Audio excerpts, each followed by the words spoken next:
السلام علیکم ناظرین کرام، شروع کرتی ہوں اللہ تعالیٰ کے بابرکت نام سے جو بڑا مہربان اور نہایت رحم والا ہے۔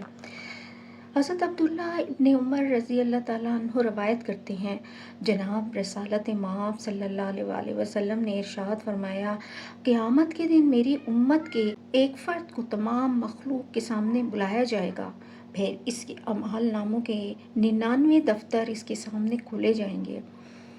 ہر دفتر انتہائی نظر تک پھیلا ہوگا۔ اللہ تبارک و تعالیٰ اس شخص سے فرمائیں گے، کیا تو ان میں سے کسی چیز کا انکار کرتا ہے؟ وہ عرض کرے گا، اے میرے رب نہیں۔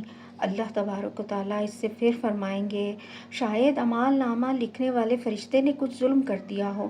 وہ عرض کرے گا، اے میرے پروردگار، ایسا بھی نہیں ہوا۔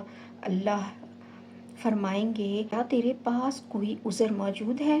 وہ آدمی خوف زدہ ہو کر عرض کرے گا، اے میرے مالک، میرے پاس کوئی عذر نہیں ہے۔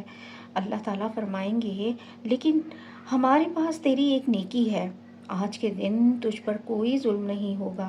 پھر کاغذ کا ایک پرزہ نکالا جائے گا جس پر اشہد ان لا الہ الا اللہ و اشہد ان محمدً عبدہ و رسولہ درج ہوگا۔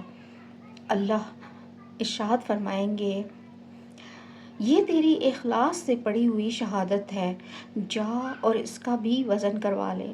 بندہ عرض کرے گا، پروردگار، اتنے عظیم دفتروں کے مقابلے میں یہ اتنا سا پرزہ کیا کرے گا؟ کہا جائے گا، آج کے دن تجھ پر کوئی ظلم نہیں ہوگا۔ اور پھر تمام دفتروں کو ایک پلڑے میں اور اس کاغذ کے پرزے کو دوسرے پلڑے میں رکھ دیا جائے گا۔ پھر کاغذ کا وہ پرزہ اس قدر وزنی ہو جائے گا کہ اس کا پلڑا جھک جائے گا، دوسرے دفتر والا پلڑا بلند ہو جائے گا۔ حضرت ابو ہریرہ روایت کرتے ہیں کہ حضور اکرم صلی اللہ علیہ وآلہ وسلم نے ارشاد فرمایا، بندہ جب کوئی خطا کرتا ہے تو اس کے دل پر ایک سیاہ نقطہ لگ جاتا ہے، سو اگر وہ معافی مانگ لے اور توبہ کر لے تو اس کے دل سے وہ سیاہ نقطہ صاف کر دیا جاتا ہے، اور اگر وہ دوبارہ گناہ کرے تو وہ نقطہ بڑھ جاتا ہے، یہاں تک کہ اس کا پورا دل سیاہ ہو جاتا ہے۔ اور یہی وہ ہے جس کا ذکر اللہ رب العزت نے کلام پاک میں فرمایا ہے، ہرگز نہیں دیکھو، یہ جو اعمال کرتے ہیں ان کے دلوں پر ان کا زنگ بیٹھ گیا ہے۔